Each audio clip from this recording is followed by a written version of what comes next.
د یو شمېر سیاحتي شرکتونو مسؤلین وایي چې په وروستیو کلونو کې کاروبارونه ښه شوي دي. دا چې په وروستیو کلونو کې بهرنیو هیوادونو ته په ناقانونه توګه تګ سخت شوی دی، نو هغه کسان چې بهرنیو هیوادونو ته ځي په قانوني توګه سفر کوي، او همدارنګه له بهرنیو هیوادونو څخه هم ګڼ شمېر کسان د افغانستان له لرغونو سیمو د لیدلو په موخه هیواد ته راځي، او یو ګڼ شمېر شرکتونه په دې برخه کې فعالیت ترسره کوي چې یاد شرکتونه تحصیلي او د کار ویزې خلکو ته په قانوني بڼه چمتو کوي، او همدارنګه حج او عمرې ته د تګ خدمات هیوادوالو ته وړاندې کوي چې یو شمېر هیوادوالو ته کاري زمینه هم برابره کړې ده. فعلا ما توانستیم که 7 نمایندگی داشته باشیم در کشورهای مختلف.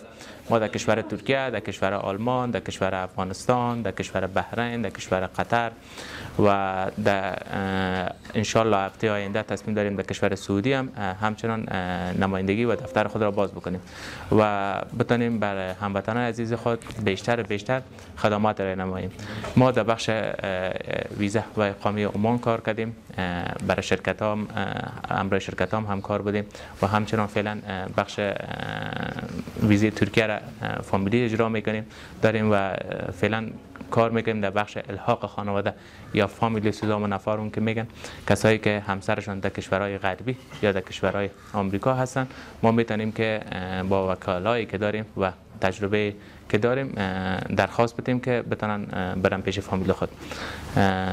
و تصمیم داریم انشالله که در بخش قیمت ها برای هموطنان عزیز ما که از لحاظ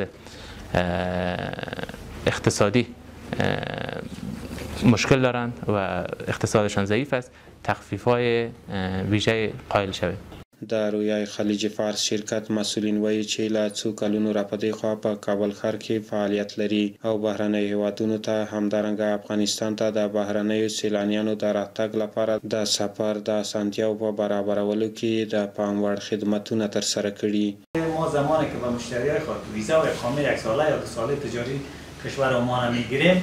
ما برشان اسنادشان تمام چیزشان را تکمیل که میکنیم. از اسنادشان زمانی که خدای نخواسته در تو مدت 1 سال یا 2 سال برشان کدام مشکل در اسنادشان پیش میاد، ما جوابگو هستیم. اسنادشان و پولشان پیش ما محفوظ است. خدای نخواسته اگر کدام مشکل میشه ما جوابگو هستیم در این قسمت. شرکت رویای خلیج فارس در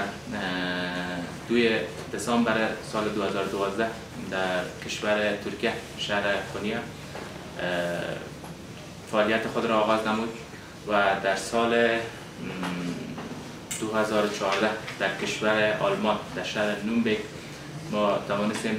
دیگر نمایندگی خود فعالیتش را آغاز بکنیم و استارت بزنیم و ما توانستیم در طول 12 سال چند نمایندگی در کشورهای مختلف باز بکنیم و فعالیت به